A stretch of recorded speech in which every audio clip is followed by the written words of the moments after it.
大家心目中的下饭菜应该是什么样子呢？咱们看一下这个菜啊，青椒炒肉丝盖饭。这个饭真是太好吃了。洗好的芹菜呢，咱给切成段儿，粗的地方呢，咱中间呢给它劈一下。青椒呢，给它切成条儿；小米辣给它切成圈儿。徒手拍蒜。油烧热，下入五花肉丝来煸炒。肉丝变色，下入拍蒜，肉丝炒至表面微黄，下入葱丝、姜丝、小米辣，烹入料酒，给肉丝去腥。料酒挥发以后呢，放入芹菜、青椒。锅边烹入生抽，开始调味，放入盐，再来一点老抽。最后用香醋烹点锅边醋，醋味挥发完之后呢，醋香留在菜中。这个时候呢，就可以关火了。咱们看一下啊，什么是真正的下饭菜？砂锅里的饭，咱把刚才炒好的菜直接放在里面。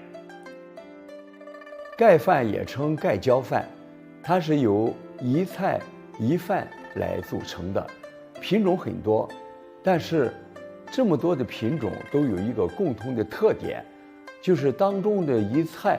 这个菜呢，一般都是炒和烧制多汁的，便于浇饭来食用。那盛一碗替大家尝一尝啊！这个饭真是太好吃了。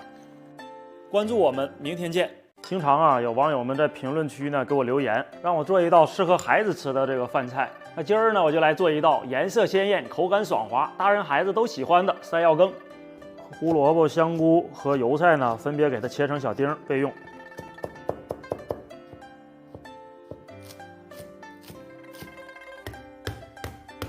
拍完之后呢，给它剁成小颗粒状，磕2枚鸡蛋呢，给它打散。那么锅烧热之后呢，咱们少加点油，放入胡萝卜和香菇丁来给它煸炒。炒透之后，咱们来加入水，加入盐、鸡精调味儿。开锅呢，来放入山药粒。开锅以后呢，小火呢煮至3分钟。这个羹呢，咱不用水淀粉勾芡，用山药自身的这个粘性。咱们把汤汁呢煮到这种微粘稠的这种状态，咱们把锅呢给它搅动开，开始呢甩入蛋液，放入油菜，再放点葱花，油菜变色呢就可以给它关火，给它倒入碗中。这样呢，咱们这一碗山药羹就做好了。